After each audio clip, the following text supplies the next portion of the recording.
Em um tempo onde muitos se perderam pelo caminho, uma voz se levanta no deserto, uma chama se acende na escuridão. Este é o canal Redenção pelo Poder. Um canal levantado por Deus com uma missão clara: alcançar as almas que ainda não conhecem a mensagem precursora da segunda vinda de Cristo. É tempo de despertar. É tempo de arrependimento. É tempo de preparação. Levamos até você a palavra que transforma, a verdade que liberta. Só tem um caminho para nós livrarmos do inferno. E o poder que redime. Dos lares, das ruas, das cidades, dos estados e países, ecoa um clamor, porque ele vem. Esta mensagem prepara você para a vinda de Cristo, e a noiva de Cristo tem que estar pronta.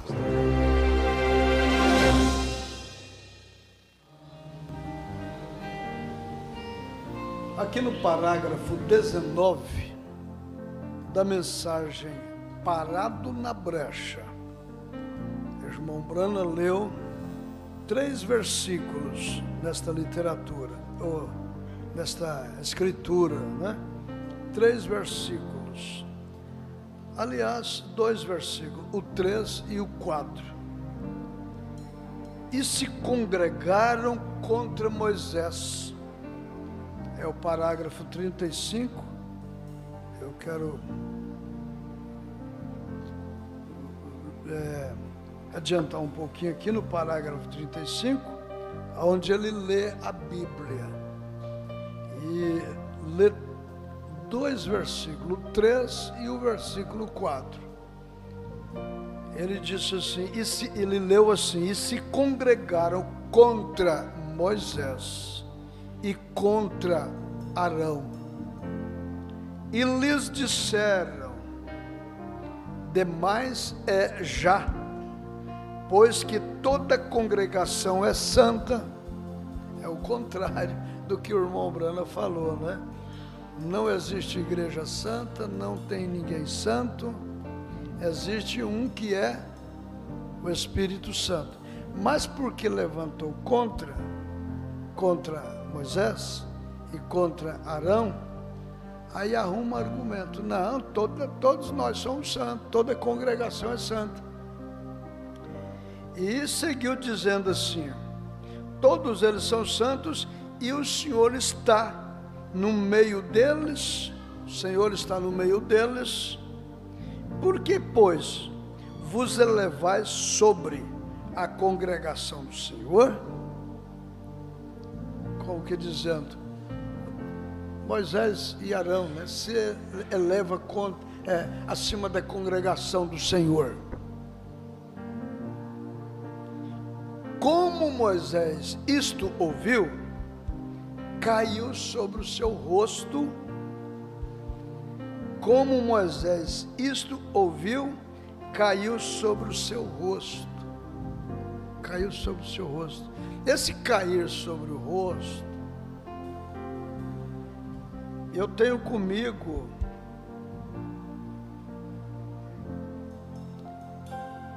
como Moisés isto ouviu, caiu sobre o seu rosto. Eu tenho comigo que Moisés era muito humilde.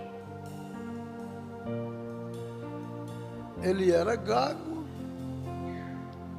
Eu tenho comigo que Moisés era um pouco tímido. Mas eu tenho comigo que ele era ousado.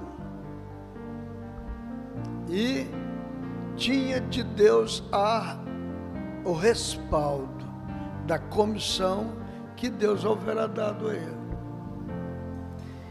Escuta só, irmão Edmar, a gente lê a história. Moisés teve 40 anos servindo Faraó. Foi assim? Foi, igreja? 40 anos. Vendo o povo de Deus sofrer, e aquele povo todo sofrendo, ele tentou fazer alguma coisa por aquela gente. Presta bem atenção sobre isso, porque isto envolve a ética do obreiro. isto envolve a ética de quem quer fazer alguma coisa para Deus. Eu estou recebendo a comissão para me falar sobre ética e equilíbrio. E eu nunca pensei de uma forma tão séria como eu estou pensando agora sobre ética. É claro que tem que ter equilíbrio, para ninguém partir para a esquerda ou para a direita, mas está no centro, né? Porque se botar sal demais, fica o quê? Salgado. Mas se não pôr sal de jeito nenhum, fica sem sal. Então tem que ser bem temperado, né? Tem que ser bem temperado.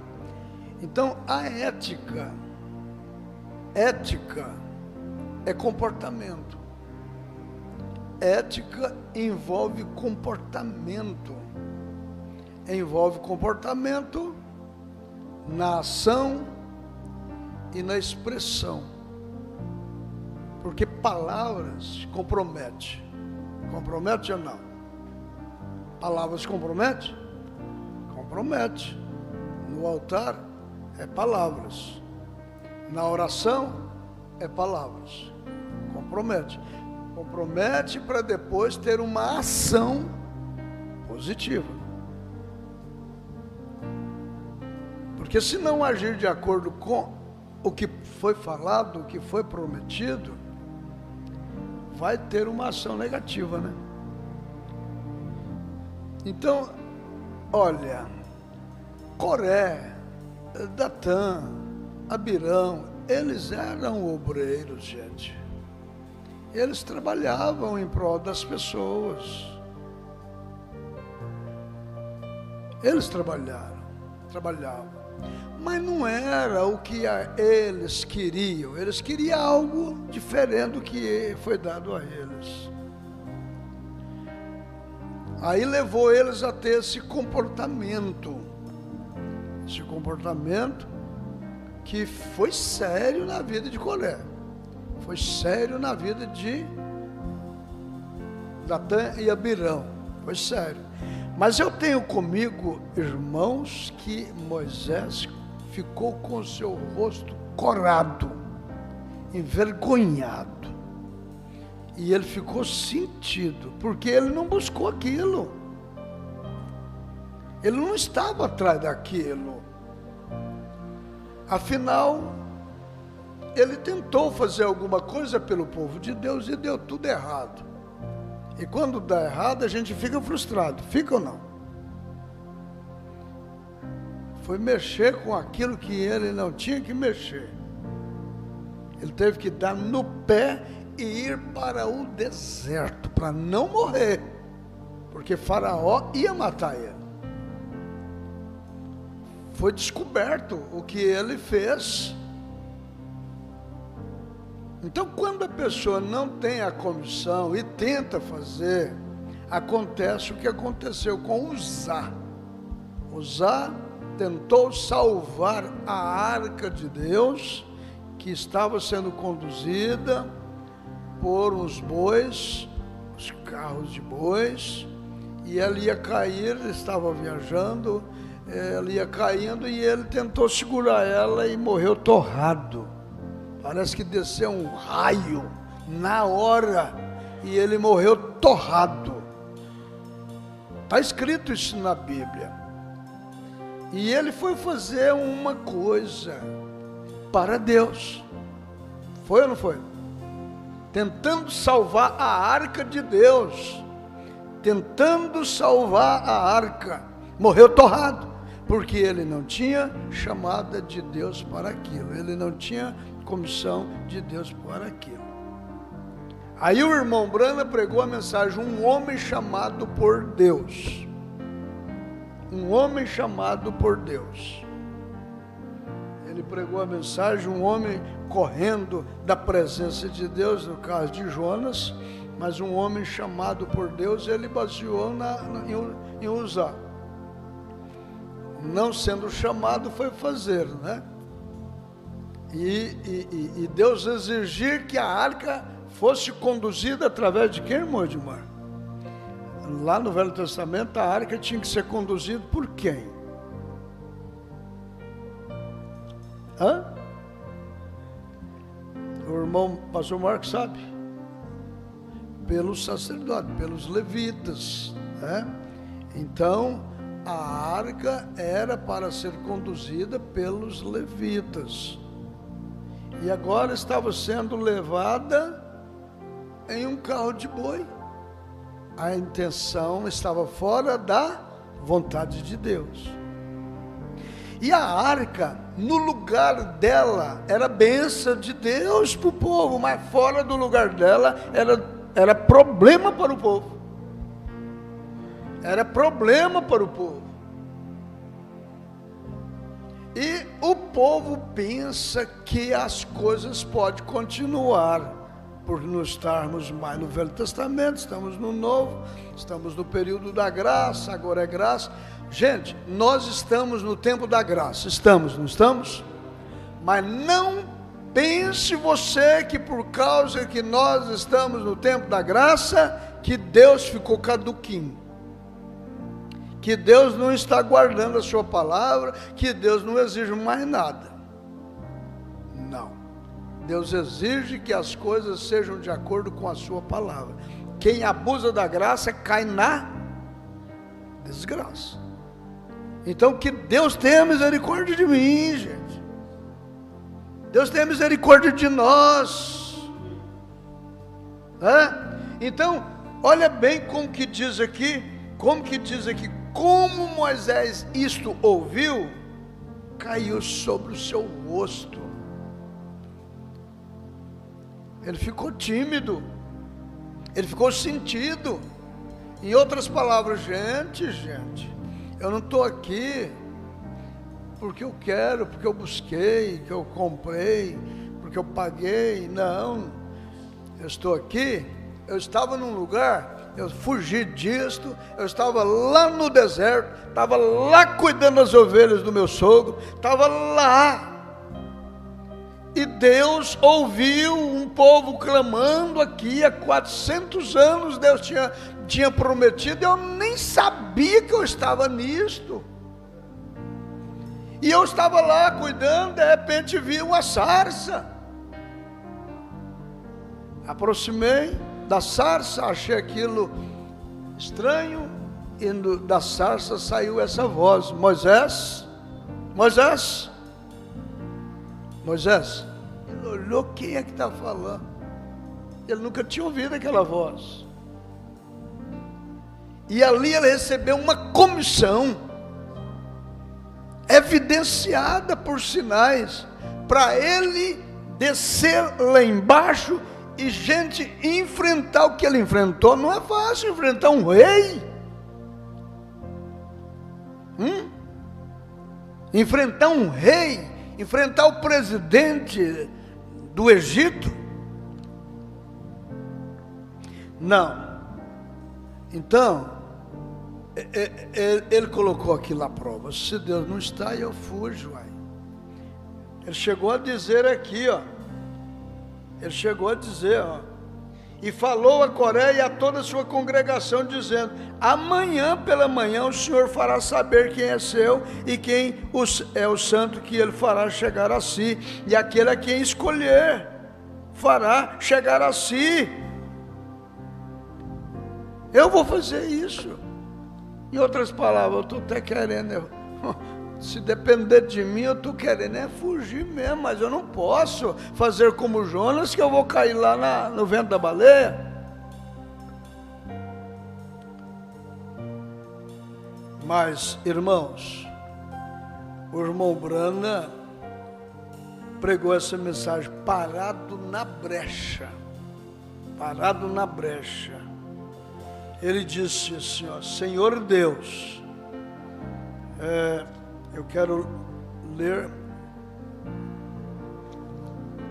ler essa oração aqui. 36. Levante a sua mão assim. Nosso Pai Celestial, abençoa estas poucas palavras, e que a meditação de nosso coração e os frutos de nossos lábios possam ser aceitáveis à tua vista, no nome de Jesus nós oramos, amém, amém. Eu desejo tomar isso como um tema, para o que eu desejo falar, parado na brecha, deste tempo que estamos falando, ou lendo naturalmente, todos nós entendemos que isso aconteceu quando Datã e Coré tinham decidido que eles interferiam com a comissão que Deus havia dado a Moisés, dizendo, interferir na comissão de Deus que houvera dado. Você tem comissão para isso? Você tem comissão? Você pensa em fazer alguma coisa para o Senhor?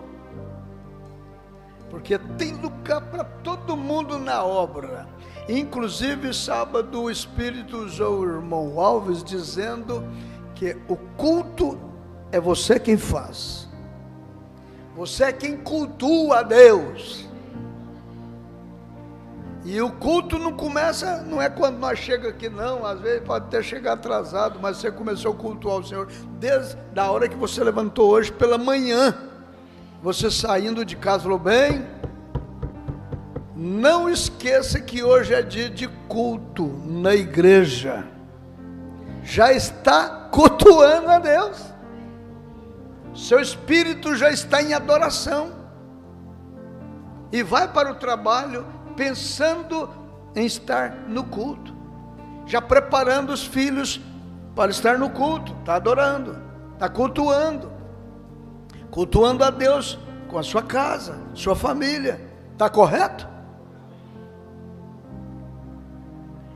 E a gente vê alguns pais ensinando os filhos a deixar de vir para a igreja, a de entender que a igreja é importante na vida deles.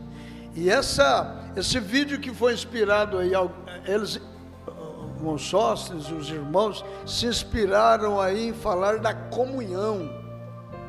Comunhão, né? Ou é companheirismo? Junto, né? Comunhão, companheirismo. Gente, o diabo não gosta de companheirismo cristão. O diabo não gosta que nós tenhamos comunhão uns com os outros. Você sabe por quê? Porque isso causa reforço para você. Comunhão, companheirismo, leva a termos reforço, orarmos uns mais pelo outro, sentirmos mais um ao outro, chorarmos mais um pelo outro, sofrermos mais um com o outro. E eu vou falar uma coisa para as irmãs aqui: se nós conseguirmos suportar uma a outra na condição que nós estamos, falhos, fracos, às vezes nervoso, às vezes não pode falar nada, que já está estrepando, não pode dar fazer uma pergunta, que já está entendendo mal. Mas se nós conseguir mantermos junto, mesmo assim, nós chega lá. E quando nós chegar lá, isso não vai existir e nunca mais vamos separar. Mas essas coisas aqui que nós sofremos, sabe o que é isso? É para mostrar que nós não somos latão, nós somos ouro. E nós conseguimos suportar, nós aguenta. Amém? Somos de mente semelhante. Mas esse irmãozinho de não me toque, essa irmãzinha não me toque, não sei o que, permanece não, vai ficar na estrada. Vai ficar na estrada. Você não suporta. É para o teu próprio bem. Ah, mas sai da igreja, uai. Paciência, se não suporta a correção da palavra, se não suportar Olha, a Bíblia manda obedecer os vossos pastores, manda ou não manda? Ou nós temos uma igreja que está sem pastor? O sacerdote com os seus sacerdotes. Agora a gente tem que lembrar daqueles 400 sacerdotes, quando viu entrar o rei no templo. E o sacerdote maior, diz a Bíblia, o sacerdote maior foi lá: "Ô rei, não faça isso." Ele olhou para ele e disse: "Eu sou rei." Então vai, faz. Ficou leproso. A lepra apareceu na testa dele, não foi assim? Queimando incenso. Não era para ele fazer aquilo. Mas vejam só, você deve deixar toda a congregação fazer tal e tal, disse o Coré.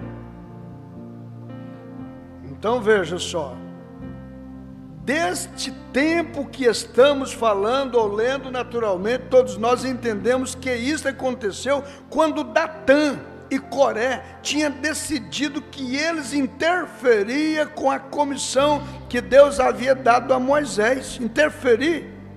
Eu não faria isso, eu não faço isso, jamais. Dizendo: você deve deixar toda a congregação fazer tal e tal, eles todos são santos. E Deus tinha ordenado a Moisés dirigir o povo à terra prometida, e eles disseram: tu tomas isso sobre ti mesmo, a responsabilidade de fazer demais, tu tratando de fazer a ti mesmo o único no grupo que tem autoridade. Isso foi Coré, Datã e Abirão usando desses argumentos, e tinha lógica para isso. Mas na verdade Moisés, irmão, ele não usava de autoridade, não. Sabe qual que é a maior autoridade? Sabe qual que é a maior autoridade? É aquela que você me dá para exercê-la. Vocês compreenderam? A maior autoridade é aquela que você me dá para exercê-la. É o resultado. Olha só, a Bíblia diz para a mulher ser submissa ao marido, não fala? Fala ou não fala? A Bíblia diz para a mulher se sujeitar ao marido, não fala? Mas se ela não receber isso, você acha que tem homem que dá conta de dominar a mulher, rapaz?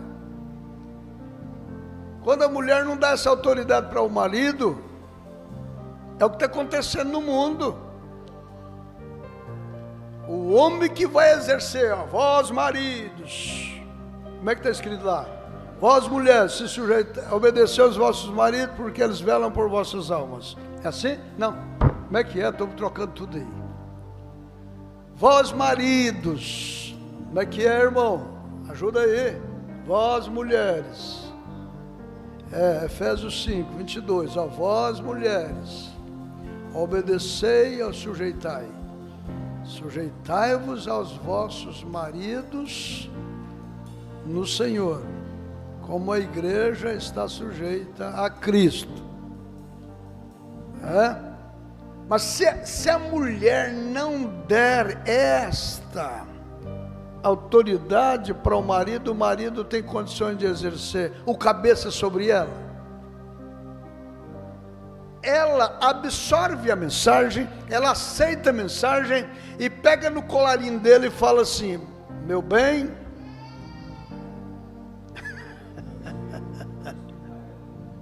meu bem, você sabe que eu te obedeço, eu te sujeito, porque a palavra de Deus manda eu te sujeitar, eu te obedecer. Mas não é porque eu tenho medo de você, não. Se nós for nos tapa aqui, tenho certeza que eu passo por cima de tu. Vocês estão entendendo o que eu estou falando? Aí o marido, por ter uma esposa que dá condição para ele ser o cabeça, ele vai atuar sobre ela, amando, não com autoridade de machista, não, Porque não é assim que Jesus faz com a igreja. Jesus não age assim com a igreja, uma vez que a igreja dá autoridade para ele exercer cabeça sobre ela. Ela, a igreja, se submete com prazer, com alegria, é meu lugar, eu sou a igreja, eu sou a esposa, eu sou a mulher, meu lugar, eu tenho prazer de ser esposa, ele é o meu cabeça. Mas escuta, não sei se você está captando o que eu quero dizer. O Moisés exercia autoridade sobre a congregação de Israel, como Deus exerce a autoridade dele sobre a igreja, irmãos. Porque o próprio Paulo instruiu a Timóteo a exercer a autoridade sobre os mais velhos, sobre as moças, sobre as mulheres, como a irmãs, como a mães, como a pais. Não foi assim que Paulo ensinou a Timóteo? E Paulo chegou a dizer para Timóteo, não exercendo sobre eles como se eles fossem nosso. Não, a igreja não é minha. Não foi eu que subi no Calvário e morri pela igreja. Não, a igreja é do Senhor Jesus Cristo. O Senhor Jesus Cristo me coloca aqui e me dá uma comissão, uma comissão para mim poder conduzir, aconselhar, zelar, mas eu tenho que ter autoridade sobre os demônios, os espíritos, para eles não destruir essa gente. Não foi assim que Davi exerceu? Sobre o Golias, sobre o leão e sobre o urso. Ele era um pequeno demais, mas ele tinha uma comissão.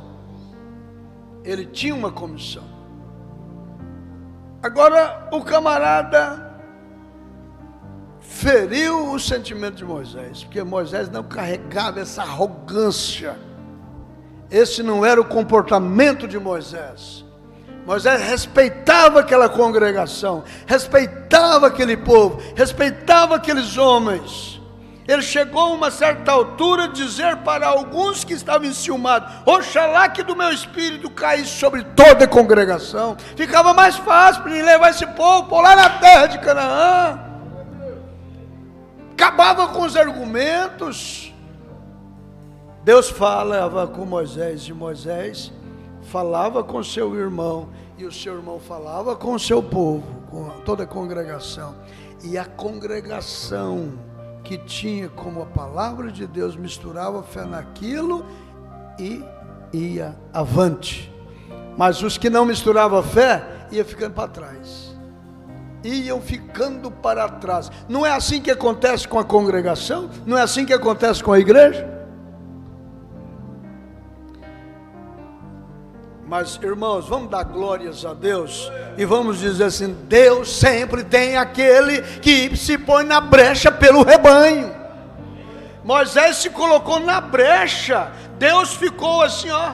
Olha como é que diz o irmão Brano aqui, ó. E isto desagradou a Deus de tal maneira que ele disse a Moisés: separa-te do meio deles e eu simplesmente matarei todo o grupo, vou acabar e começarei uma nova geração contigo. E Moisés caiu na presença de Deus e disse que ele teria que vir sobre ele. Vem? Agora, hoje, se Deus fosse liquidar as pessoas e houvesse um tempo quando Deus tivesse ficado cansado de tratar com nossos pecados, nós constantemente indo errado, quem se colocaria como Moisés hoje a favor das pessoas? Onde encontraríamos uma pessoa que defendesse ou pudesse defender, que Deus aceitasse como ele fez com Moisés? E a própria vida de Moisés aceitasse como ele fez com Moisés? E a própria vida de Moisés na terra significava tanto para Deus que isso impediu a ira de Deus, e Deus não passava sobre Moisés. Isto sempre foi um quebra-cabeça para mim, até que eu, certo dia, em revelação das Escrituras, veio este pensamento a mim: que vê você, Moisés, em ação, estava de todos os modos substituindo, ele era um tipo de Jesus Cristo. Ele era um tipo de Jesus Cristo. Eu espero que o que eu tenho falado e que eu estou falando seja bem entendido, principalmente pelas irmãs. Vocês entenderam o que eu falei sobre autoridade? A igreja é quem dá autoridade para Jesus. Jesus não tem autoridade lá na igreja tal. Na igreja tal, na igreja tal, na igreja tal. Por quê? Porque eles não deram autoridade para ele lá. E ele está do lado de fora, não está? Ele não é o cabeça mais da igreja. Não é mais. Por quê? Porque as igrejas colocou Jesus para o lado de fora. Aqui o nosso grupo. Então vê se você entende. O seu marido exerce autoridade sobre a sua casa, porque você dá autoridade para ele. Para ele ser o cabeça. Para ensinar. Inclusive a esposa, né? Tem marido que a mulher sabe mais do que ele, principalmente quando ela escreve, ela lê, mas ela é tão humilde que até para ensinar o marido essas coisas naturais, ela sabe como ensinar, sem tirar dele a autonomia, sem humilhar, sem pisar, sem tirar dele o cabeça do lar. Vocês estão entendendo? Assim eu vejo certas igrejas que tem um pastor de nível cultural bem, mas um pastor revelado. Eu já vi pastor que não sabe escrever, lê mal, sabe escrever mal, lê mal, sabe? Mas tem a revelação da palavra, não mistura as coisas, mas sabe colocar as coisas como elas são, sabe? Não é aquele homem que lê aio e já fala que aio é tempero. Lê na Bíblia aqui, a lei nos serviu de aio. Sabe o que é aio, irmão? É tempero. Sabe o que é aio? É tempero. Vocês não conhecem aio, não? Pelo amor de Deus, né? Quando a pessoa não sabe ler, não sabe às vezes o significado das palavras, mas que tem o Espírito Santo, ele é humilde para aprender. Ele é humilde para aprender, e depois ele aprende certo e ensina o povo certo, e o povo dele alcança a revelação da palavra de Deus. Pedro era indouto e Paulo era intelectual, mas ambos tiveram o Espírito Santo. Nesse sentido eles não eram diferentes. Aleluia. Nós vamos encerrar, né? Deus te abençoou. Amém? Se você tem a comissão, tudo bem, eu não entro nisso. Mas se você não tem a comissão de Deus, não entra não. Não entra não, que você vai entrar em problemas com Deus. Amém? Deus te abençoe.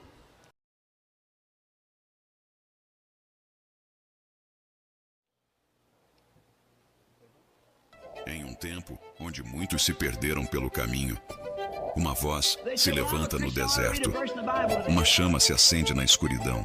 Este é o canal Redenção pelo Poder.